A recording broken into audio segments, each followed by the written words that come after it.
Hi good morning. Today recipe వచ్చేసి కొత్తిమీర rice. కొత్తిమీర రైస్కి కావాల్సినవి ఒక ఆనియన్ కట్ చేసి పక్కన పెట్టుకోవాలి, అండ్ 1 క్యారెట్ అండ్ పచ్చిమిర్చి, కారానికి సరిపడా పచ్చిమిర్చి చేసుకోవాలి.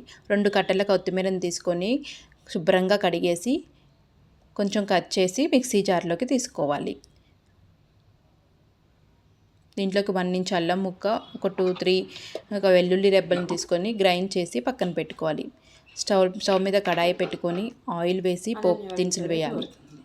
జీలకర్ర వేసేసిన తర్వాతకి దీంట్లోకి కొంచెం లవంగాలు అండ్ 1 ఇంచ్ దాల్చిన చెక్క తీసుకోవాలి. ఆనియన్స్ అండ్ క్యారెట్ వేసి మగ్గించాలి.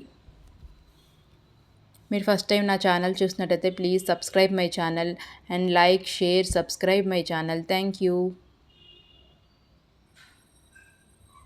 ఇవన్నీ మగ్గిపోయిన తర్వాతకి మనం గ్రైండ్ చేసుకున్న కొత్తిమీర పేస్ట్ను దీంట్లోకి వేయాలి. కొత్తిమీర పేస్ట్ చేసేటప్పుడు కొంచెం 2-3 టేబుల్ స్పూన్ వాటర్ వేసి గ్రైండ్ చేయాలి.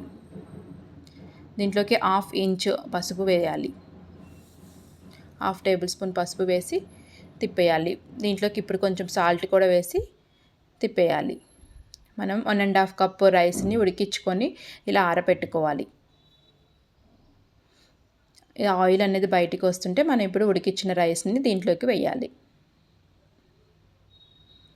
సాల్ట్ సరిపోతే సాల్ట్ కూడా వేసేసి కలిపేయాలి మొత్తం. ఇలా ఈవెన్గా పేస్ట్ అంతా రైస్కి పట్టేలాగా కలిపేయాలి. పిల్లల లంచ్ బాక్స్లోకి ఈజీ రెసిపీ అండి, రెడీ అయిపోతుంది ఇప్పుడు.